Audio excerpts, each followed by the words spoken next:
राम राम सा नमस्कार आप सभी को। राजस्थान क्लासेस के यूट्यूब प्लेटफॉर्म पर आप सभी का बहुत बहुत वेलकम है। तो आइए दोस्तों, आज राजस्थान सामान्य ज्ञान की हमारी पहली क्लास होने वाली जो एमसीक्यूज बेस पर होने वाली है, और आप सभी से निवेदन रहेगा आप इस क्लास के एंड तक हमारे साथ जुड़े रहेंगे।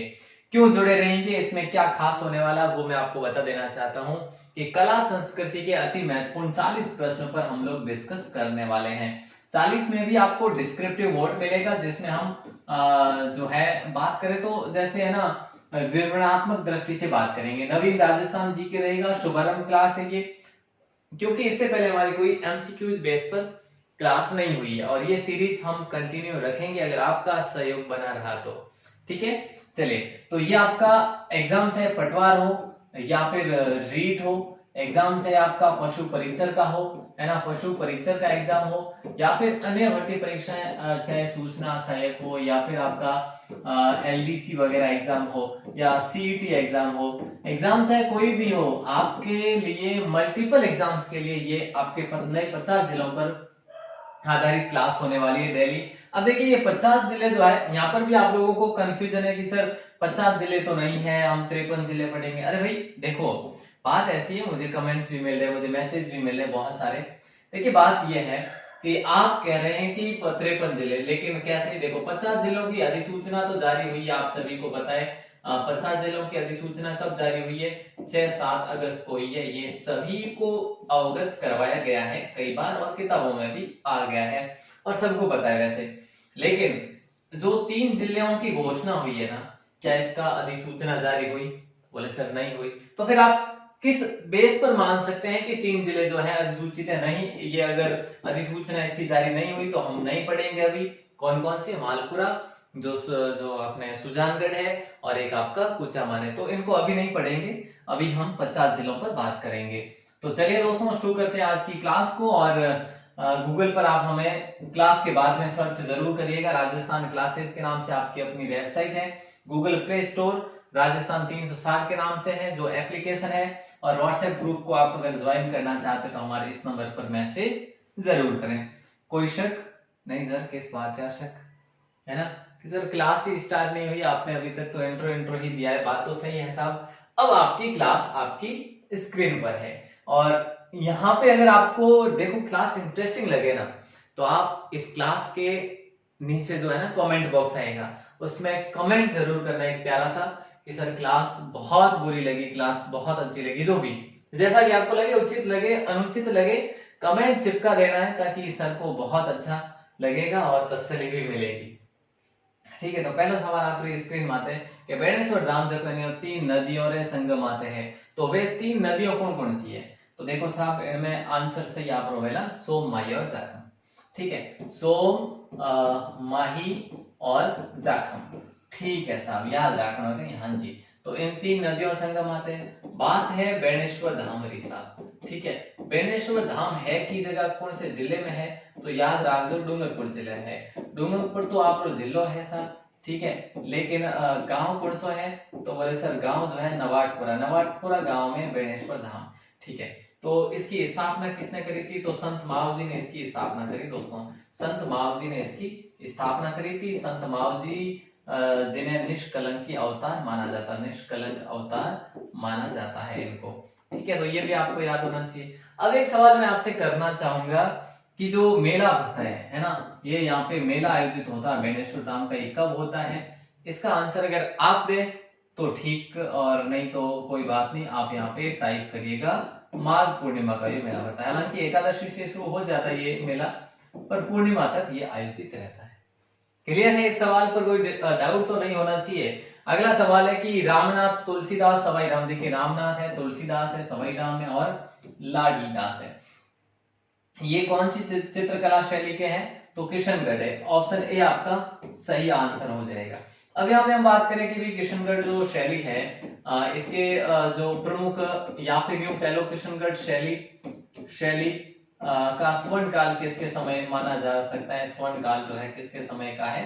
तो ये भी आपको याद रखना है कि स्वर्ण काल जो है ये सावन सिंह के समय का माना जाता है। सावन सिंह की बात करें दोस्तों, तो जिन्हें नागरीदास, उन्होंने अपना नाम नागरीदास रख दिया था, क्योंकि इनको अपने जीवन के आखिरी समय में इनको वैराग्य मिला था, वैराग्य प्राप्त हो गया था, इस कारण इन्होंने अपना नाम चेंज कर दिया था।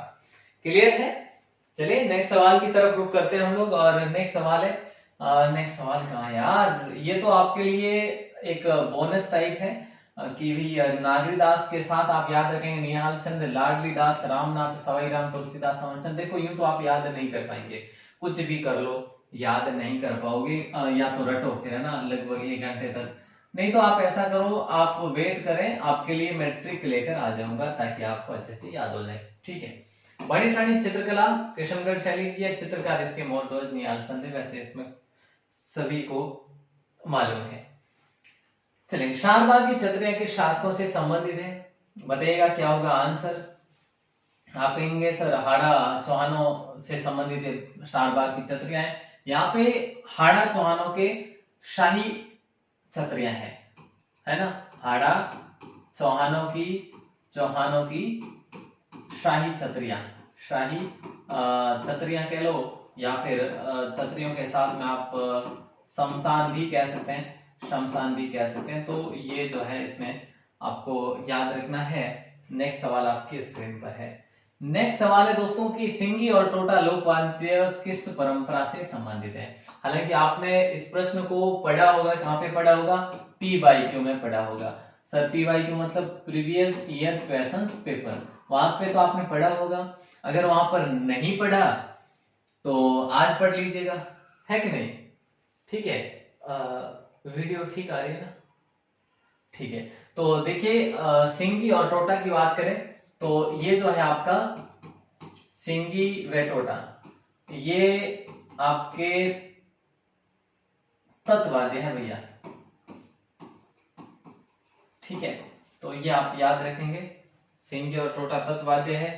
नेक्स्ट सवाल आपकी स्क्रीन पर है कि मेवाड़ में रागमाला, रसिक प्रिया, गीत गोविंद जैसे विषयों पर लघु चित्र शैली, ये इस शब्द को नोट करना दोस्तों, ये शब्द बहुत इंपॉर्टेंट है कि किस शासक के काल में चरम सीमा पर पहुंची, या फिर किस शासक के काल में जो है इसको स्वर्ण काल के रूप में जाना जा सकता है।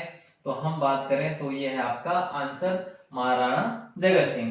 महाराणा जगत सिंह के काल की बात करें 1628 से 1652 तक रहा था।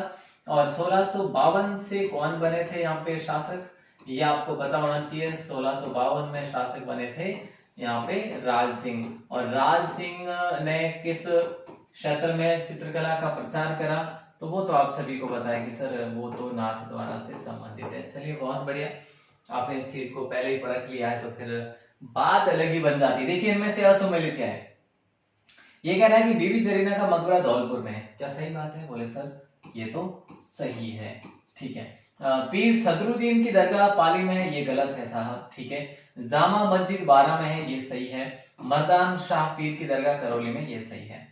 तो आखिर ये पाली में जो है ना, ये पाली में नहीं है, ये पीर सदरुद्दीन की दरगाह आपके सवाई माधोपुर में है। कहाँ पे है?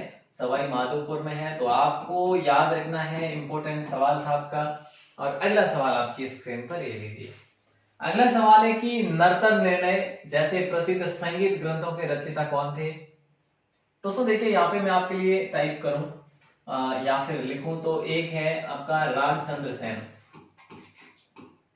राजचंद्र सेन जो है, ठीक है। और दूसरा है नर्तन निर्णय, नर्तन निर्णय, ठीक है। ये जो दोनों है ना, ये दोनों संगीत ग्रंथ हैं और दोनों के दोनों पुंडरीक विठल के हैं।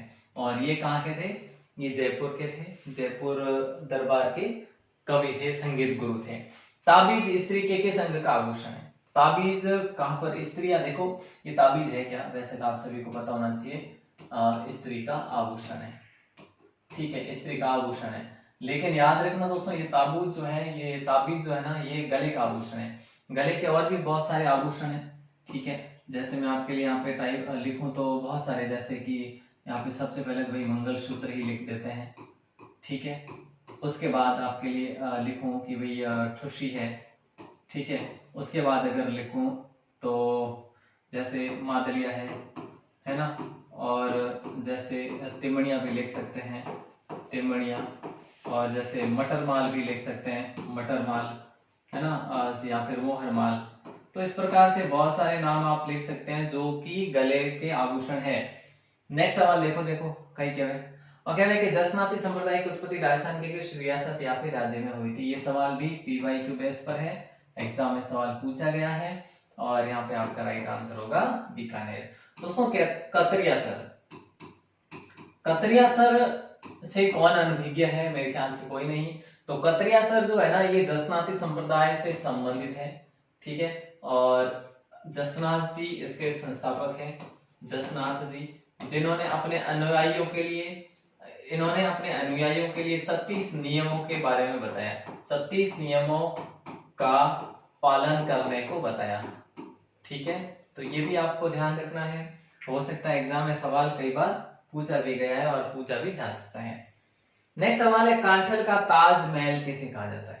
देखिए कांठल का ताजमहल, वैसे आप सभी को पता है कि कांठल कौन सा क्षेत्र है, तो राजस्थान का निचला जो क्षेत्र है 2 जिलों का, वो कांठल का प्रदेश कहा जाता है। और काकाजी पीर की जो दरगाह है ना, ये कांठल है। दोस्तों कांठल में आपसे बात करूं तो एक प्रतापगढ़ है, एक डूंगरपुर है, ठीक है, ये कांठल क्षेत्र में आते हैं। और काकाजी पीर की दरगाह जो है ये आपके प्रतापगढ़ में है, ठीक है। तो आप याद रखेंगे इसको कांठल का ताजमहल कहा जाता है। ये आपको ध्यान रखना है, राजस्थान का ताजमहल किसे कहा जाता है। यहाँ पे थोड़ा सा मैं आपके लिए डिस्क्राइब करूं तो आप ये ध्यान रखना कि राजस्थान का ताजमहल, और राजस्थान का ताजमहल दोस्तों जसवंतथड़ा को कहा जाता है, जो कि कहां पे पड़ता है, जसवंतथड़ा जोधपुर में पड़ता है। जसवंतथड़ा कहां पे पड़ता है, जोधपुर में। तो इसे राजस्थान का ताजमहल कहा जाता है। राजस्थान का दूसरा ताजमहल कहा जाता है अवली मीणी के महल को। अवली मीणी का महल जो है वो कोटा में है दोस्तों, इसको राजस्थान का दूसरा ताजमहल कहा जाता है। तो ये भी आपको याद रखना है। इस प्रकार के सवाल बहुत सारे बन सकते हैं, लेकिन आपके लिए अलग अलग फैक्ट के माध्यम से मैं आपको ये कंटेंट करवा दूंगा, तैयार है ना। देखिए अगला सवाल है, तोड़ियों के मुलायम बालों के सूतों के साथ धागा मिलाकर जो बढ़िया कपड़ा तैयार किया जाता है उसे क्या कहा जाता है। देखिए आप देख पा रहे हैं, जो स्क्रीन पर पिक्चर देख पा रहे हैं, ये ऊंट है, ठीक है, और ये है तोड़ियों। तो यहाँ पे तोड़ियों किसे कहा जाता है ये तो आप सभी को पता है, ऊंट के बच्चे को तोड़ियों कहा जाता है। ऊंट का बच्चा क्या कहलाता है, तोड़ियों कहलाता है। इसमें अगर किसी भाई बहन को पता नहीं है तो पता कर लो यहाँ से, है ना, ये तोड़ियों कहा जाता है। और ये जो है ऊंट है, ऊंट को राजस्थान का नहीं, रेगिस्तान का, है ना, रेगिस्तान का जहाज कहा जाता है। रेगिस्तान लिख दिया मैंने, रेगिस्तान का जहाज कहा जाता है। और राज्य पशु भी है ये, तो ये भी आप लोग याद रखेंगे, ठीक है। तो तोड़ियों के मुलायम बालों के साथ सूतों को मिलाया जाता है और फिर जो एक बढ़िया कपड़ा तैयार किया जाता है उसे कहा जाता है बाखला। दोस्तों इस बाखले को अलग अलग नाम दिया जाता है, कई क्षेत्रों में इसको भाकल भी कहा जाता है, तो कई क्षेत्रों में इसको गंदहा भी कहा जाता है। तो वैसे अलग अलग क्षेत्र वाइज इसके नाम है, जैसी जगह वैसी भाषा, ठीक है। नेक्स्ट बात करते हैं, आओ। अब देखो नेक्स्ट सवाल है, रतन पेच क्या है। देखिए रतन पेच एक आभूषण है। अब आभूषण किसका है, पगड़ी का है या फिर आपके शेरवानी का है या फिर आत्मसुख का है या फिर लेडी का। हालांकि ये पुरुष और स्त्री प्रधान आभूषण है सारे के सारे, ठीक है, अलग मिक्स है, पर हम बात करेंगे यहाँ पे पगड़ी के आभूषण की। ऑप्शन ए आपका राइट आंसर होगा, रतन पेच। रतन पेच एक ऐसा विशेष आभूषण है जो कि पगड़ी पर लगता है, तो आपको याद रखना है पगड़ी का आभूषण है भैया। चलो साहब बहुत बढ़िया। नेक्स्ट सवाल है कि निम्नलिखित में से कौन सा शासक है जिसने राजस्थान में गलीचा बनाने की पहल शुरू की। और ये सवाल आपके एग्जाम में पूछा गया है। अब एग्जाम कौन सा था वो મને याद है कोई, ठीक है, पण पूछोड़ो जरूर है, आधे लिखन ले सको। तो अटे जो को कहीं वाला आंसर सही आमेरा मानसिंह पहला, जका मानसिंह प्रथम है नहीं ए पहली गलीचा बनावनी पहल शुरू करी थी की जगह जयपुर में।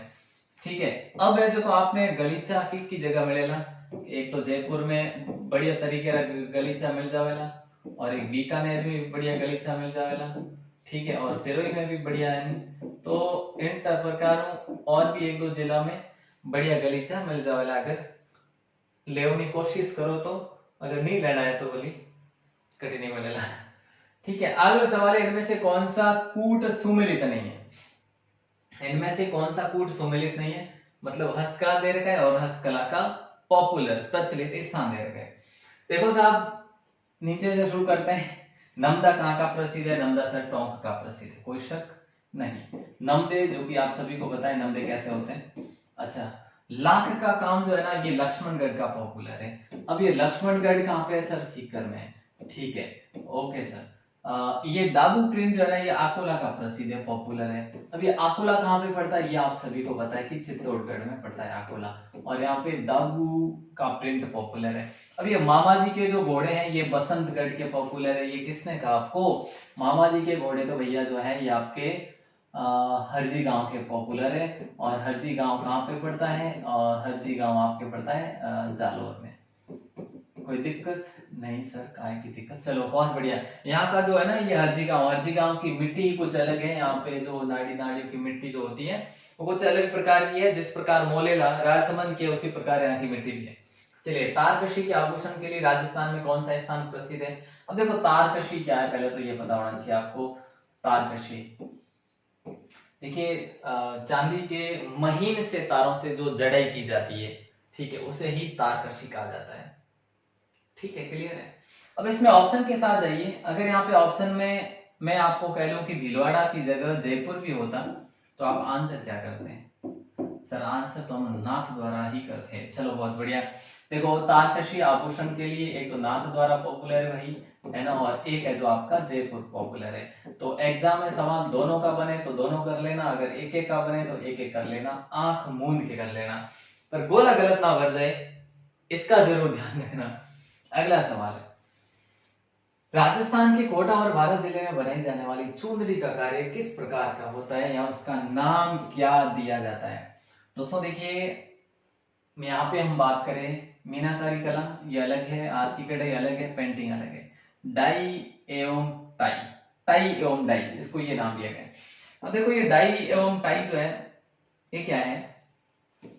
वैसे जो यहाँ पे आपने पढ़ लिया ना कि चुंदड़ी का कार्य, इस चुंदड़ी के ये जब कोटा और बारां में जो चुंदड़ी बनती है तो इसमें बहुत सारे रंगों का प्रयोग किया जाता है, बहुत सारे रंगों का प्रयोग किया जाता है, और इन सभी रंगों के प्रयोग को ही जो है डाई एवं टाई कहा जाता है। क्लियर है? चलिए, बहुत आसान सवाल था, और लेकिन एग्जाम में जब पूछा था उस समय इतना आसान नहीं था जितना आज है। चिकारा, सारंगी, कमाचा, ये क्या है? ये राजस्थान के प्रमुख लोकवाद्य है, और इन लोकवाद्यों को कौन सी जाति काम में लेती है ये आपको बताना है। गुर्जर जाति नहीं सर, नट जाति नहीं, कालबेलिया नहीं, मांगणिया बिल्कुल सही। मांगणिया जाति मुख्य रूप से ये कहाँ पे रहती है? मांगणिया जाति मुख्य रूप से एक तो आपके जैसलमेर में देखने को मिलेगी। तो सर हमारे किसके? आपके जैसलमेर, जी बिल्कुल। चलिए, अभी तो हम जैसलमेर में ही हैं। दूसरा आपको अधिकतर देखने को मिलेगी बाड़मेर में। तो बाड़मेर और जैसलमेर जिले में मांगणिया जाति का बाहुल्य है, और चिकारा, सारंगी और कमायचा ये सारे के सारे है ना, वो है वाद्यंतर जिसे हम कहते हैं तत्वाद्यंतर। तत्वाद्यंतर किसे कहते हैं? जिससे तारों के द्वारा ध्वनि उत्पन्न हो, उसे तत्वाद्यंतर कहा जाता है। वैष्णवी संप्रदाय के प्रवर्तक गुरु जाम्बेश्वर जी से संबंधित मुख्य स्थान कौन सा है? देखिए, यहाँ पे आपको पता होना चाहिए मुकाम तालवा। मुकाम तालवा कहाँ पे पड़ता है? मुकाम तालवा पड़ता है आपके बीकानेर में। कहाँ पे पड़ता है मेरे भाई? बीकानेर में पड़ता है, ठीक है। और जाम्बू जी ने, जो हम बात करें कि भाई जाम्बू जी ने कितने नियम धर्मों के बारे में बताया? जाम्बू जी, ठीक है, इन्होंने बताया 29 नियम। और इनके जो अनुयायी हुए वो कौन हुए? वैष्णवी हुए ना, तो 20 नोई। देखो एक बार थोड़ा सा ध्यान देना, 29 नियम बताए किसको? वैष्णवी को। 20 + 9 20 नोई है ना, ऐसे आप याद रख सकते हैं। बहुत सिंपल, बहुत सिंपल। नेक्स्ट सवाल है, निम्न में से गलत क्या है? निम्न में से गलत क्या है? देखिए, मेखला कमर पर, क्या मेखला, क्या हालरो, क्या ठुशी, क्या मुठिया। मुठिया जब यहाँ पे पढ़ते हैं ना तो पता चलता है कि भाई ये एक प्रकार का आभूषण है, नहीं तो ऊपर मुजावे है नहीं। तो इन हिसाब हमने थोड़ो सो है नहीं बढ़िया तरीके से पढ़ लेना। पहले मेखला कमर पर पहना जाने वाला आभूषण है, बिल्कुल सही बात है। हालरो भी गले में पहना जाने वाला आभूषण है। ठुशी हमने अभी अभी बात करी है कि कहाँ पे पहनी जाती है, ठुशी आपके गले में पहनी जाती है, ठीक है। और मुठिया जो है आपके हाथ में पहना जाता है। आपके किसके सर? हमारे हाथ में नहीं, अरे तुम्हारे हाथ में तो कोई पर कोई तो हाथ में पहनिया करे नहीं। ये तो हम देखे, मैं कह दूं कि ठुशी ठुशी ठुशी है कहीं तो गले में पहरी उड़ी नहीं है नहीं।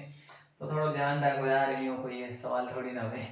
अगला सवाल है, लिखवा देसर, पुनरासर, मालासर के संप्रदाय की उपपीठें है।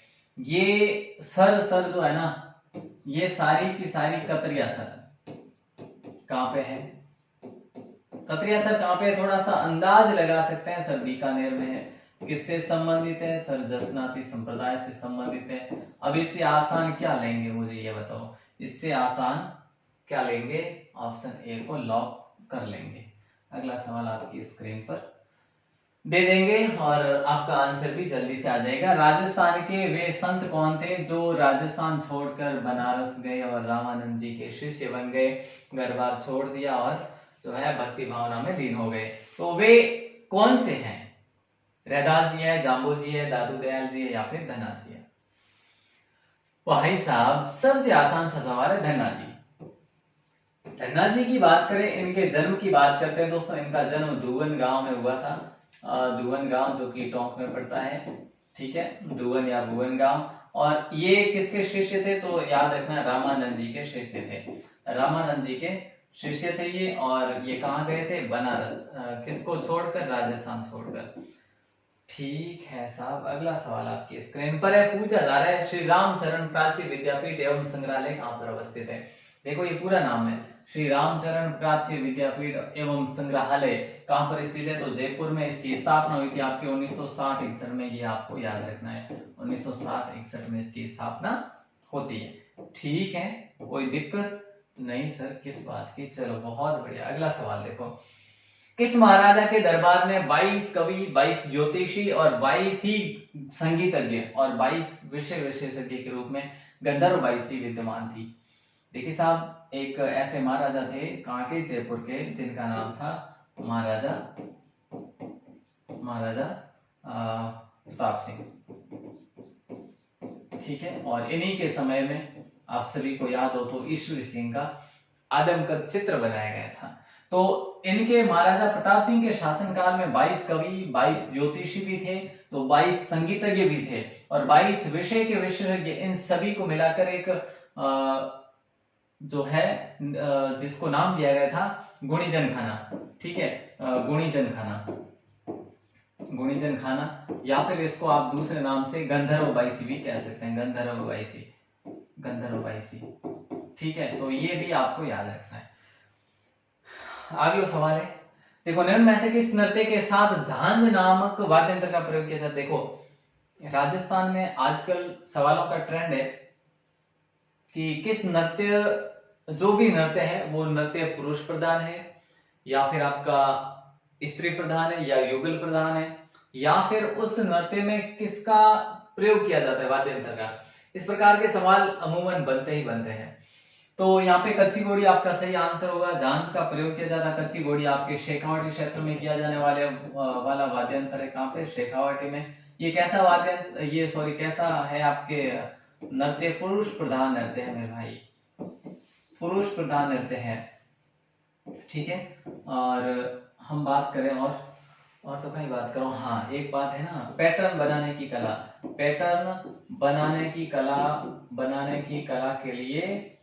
बनाने की कला हेतु पॉपुलर, हेतु प्रसिद्ध, ठीक है, कोई दिक्कत नहीं सर। अगला सवाल आपकी स्क्रीन पर है। अगला सवाल है कि कौन सा मंदिर खजुराहो के समान काम क्रीड़ाओं के चित्रण के कारण राजस्थान का खजुराहो कहलाता है? बहुत आसान सवाल है और इतना इंपॉर्टेंट है, ये भी PYQ है मेरे भाई, है ना, ये भी आपको एग्जाम में पूछा गया सवाल है। तो चलो ये किराडू मंदिर आपका सही आंसर हो जाएगा। इसका प्राचीन नाम देखते हैं सबसे पहले। प्राचीन नाम, प्राचीन नाम की बात करें दोस्तों तो इसका प्राचीन नाम है आपके किरातकूप। किरातकूप इसका प्राचीन नाम है, ठीक है। और हम बात करें इसके बारे में, जो किराडू का मंदिर है, वैसे देखो ये इसे राजस्थान का खजुराहो कहा गया है, राजस्थान का खजुराहो। हालांकि खजुराहो खुद कहां पे, ये भी आपको पता होना चाहिए कि खजुराहो सर कहां पे, तो ये खजुराहो आपके एमपी में। ये खजुराहो क्यों पॉपुलर है, क्योंकि यहाँ पर काम क्रीड़ाओं की मूर्तियां इस मंदिर में अधिक लगी हुई है। इसी प्रकार राजस्थान में भी काम क्रीड़ाओं की मूर्तियां जो है हमारे यहाँ पे अधिक लगी हुई है किराडू में। किराडू का प्राचीन नाम हमने पढ़ लिया। यहाँ पे सोमेश्वर मंदिर भी है, गुर्जर प्रत्यार कालीन है। और यहाँ पे इसी को लेकर हम और भी बात करें, बहुत सारी बातें कर सकते हैं, जैसा कि कर दो है। चलिए देखो, राजस्थान का खजुराहो पढ़ लिया आपने, राजस्थान का खजुराहो। अब मैं आपसे कहूं कि मेवाड़ का खजुराहो, मेवाड़ का खजुराहो। अब मैं आपसे कहूं कि भाई वो क्षेत्र है ना वहां का, हाड़ौती का खजुराहो, हाड़ौती का खजुराहो, खजुराहो है भैया ना, खजुराहो हाड़ौती का।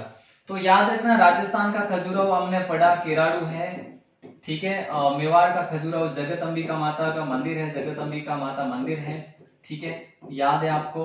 और हाड़ौती का खजुराहो जो है ये भिंड देवरा है मेरे भाई, भिंड देवरा, ठीक है। तो ये आपको याद रखना, जो कि कहां पे पड़ता है, 12 में। मैंने ये ऐसे ही लिखा है, आप नोट करना चाहो तो कर सकते हैं, कोई दिक्कत क्या है यार, है ही नहीं कोई। तिलक नहीं, तिलका क्या है, देखिए तिलका ये एक तिलक अलग चीज है, ठीक है, एक तिलका अलग चीज है, तिलका अलग शब्द है। ये तो हो गया आपका तिलक, तिलक अलग है और तिलका अलग है। अब देखिए तिलका क्या है, तिलका एक प्रकार का जो है पुरुषों का नहीं बल्कि स्त्रियों का वस्त्र है, वो भी मुस्लिम स्त्रियों का वस्त्र है। किसका, मुस्लिम स्त्रियों का वस्त्र है, ठीक है, ये आपको याद रखना है। अगला सवाल देखते हैं, ऊंट के आभूषण कौन से। ये सवाल जरूरी नहीं कि एग्जाम में पूछे और ना ही जरूरी कि एग्जाम में पूछा गया हो। इसमें सिर्फ और सिर्फ आपको क्या है, आपके लिए सिर्फ और सिर्फ जो है याद करने के लिए दिया है, ऊंट के आभूषण कौन कौन से। मोर का ऊंट का आभूषण है, पछड़ी भी आभूषण है, छिंदाड़ा भी ऊंट का आभूषण है, चेवटी भी ऊंट का आभूषण है, मेलखुरी है, नेवाट है, सरिया है। और भी लिख लो एक जो महत्वपूर्ण है, वो तो इसमें आया ही नहीं, गोरबंद। गोरबंद क्या है, ऊंट का आभूषण है जिस पर एक संगीत भी बना हुआ है, ठीक है। अगला सवाल जो कि आपका आखिरी सवाल होगा आज की इस क्लास का, किराडू का सोमेश्वर मंदिर है। किराडू का सोमेश्वर मंदिर जो है ये किसका है, भगवान शिव को समर्पित है, ठीक है। अगर स्वर है तो शिव है ना, स्वर है तो शिव है, ये सभी को मालूम है। ये आपके गुर्जर प्रतिहार शैली का मंदिर है। माना जाता है कि ये गुर्जर प्रतिहारों का आखिरी मंदिर है, गुर्जर प्रतिहारों का आखिरी मंदिर है, ठीक है मेरे भाई। अगला सवाल आपकी स्क्रीन पर दे रहा हूं, जिसका आंसर आपको देना है सभी को, जो कि बहुत आसान है। खैर इसका आंसर भी मैं दे देता हूं। एक आपको सवाल जो लास्ट में दूंगा वो अलग। लटियाल माता देवी का मंदिर किस जिले में स्थित है। तो लटियाल माता मंदिर, इन देवी को खेजड़ी बेरी राय भवानी भी कहा जाता है। खेजड़ी बेरी राय भवानी भी कहा जाता है। ये आपने याद कर लिया, मुझे बताइए, क्योंकि बहुत बड़ा नाम है, आज होगा नहीं कल तक देखा जाएगा, सो है ना। लेकिन याद रखना खेजड़ी बेरी राय भवानी इन माता का नाम भी है। और ये आपके पहले तो पड़ता था मेरे भाई फलोदी जोधपुर में, है ना। यहाँ से पीछे अपन लिख सकते थे कोष्टक में जोधपुर, लेकिन अब नहीं लिखेंगे क्योंकि फलोदी जिला बन चुका है, तो अब हम इसको वापस हटाएंगे। चले, तो फलोदी जिला बना है तो किससे अलग होकर बना है, जोधपुर से अलग होकर बना है, आप सभी को पता है, ठीक है, जोधपुर से अलग होकर बना है। तो फलोदी में स्थित है ये वाला मंदिर। अगला सवाल, चरी लोक नृत्य मुख्य रूप से राजस्थान के किस शहर का प्रसिद्ध है। बहुत आसान सवाल है। अब देखो मेरी बात सुनो ध्यान से, बड़ी शिद्दत से सुनना आप लोग, है ना। कि देखो एक कमेंट जरूर करना दोस्तों, आपको क्लास कैसी लगी। पहले तो पहली बात यह है, और आपको लाइक भी करनी है क्लास को, है ना। दूसरी बात ये है। तीसरी बात है, आपको विजिट करनी है आपकी अपनी वेबसाइट, जहां पे आपको मिल रही है फ्री पीडीएफ राजस्थान क्लासेस। आप गूगल में जाओगे और गूगल में जाकर टाइप करोगे राजस्थान क्लासेस, तो आपकी अपनी वेबसाइट मिल जाएगी। और अगर आप ग्रुप में ऐड होना चाहते हैं तो आप हमें इस नंबर पर मैसेज करके अपना नाम और जिला लिखकर ही मैसेज करें, आपको ग्रुप में ऐड कर लिया जाएगा। हो सकता है घंटा, 2 घंटा, 4 घंटा, 10 घंटे, 12 घंटे तक मैसेज ना देखा जाए, बट आखिर देख लिया जाएगा, तो आपको ग्रुप में ऐड कर दिया जाएगा। बाकी कोई दिक्कत हो तो बताओ। अगर देखो, मैं ये अभी जो नया नया सेटअप किया है, तो मुझे लगता है कि लाइट की भी प्रॉब्लम तो आ ही रही है ना। और दिन में काफी सारी जो है बाहर की नॉइस वगैरह की प्रॉब्लम भी आ रही है, इसलिए मैं आपको पहले से रिकॉर्ड करके क्लास को दे रहा हूँ। थोड़े समय में सब कुछ जो है मैं पूरा बदलने की कोशिश करूंगा। अभी स्टूडियो पूर्ण रूप से सेटअप नहीं हुआ है, तो आवश्यक रूप से जो संसाधन था वही अभी तक सेटअप हो रखा है। बट जो अपन कहे ना कि एकदम से साउंड प्रूफ स्टूडियो, ऐसा अभी संभव हो नहीं पाया है, और थोड़ा समय भी लगेगा यार, आप लोग समझदार है सभी, है ना। तो मिलते हैं अगली क्लास में, तब तक के लिए शुक्रिया। और आप क्लास को शेयर जरूर करें। जय हिंद, वंदे मातरम, राम राम सा।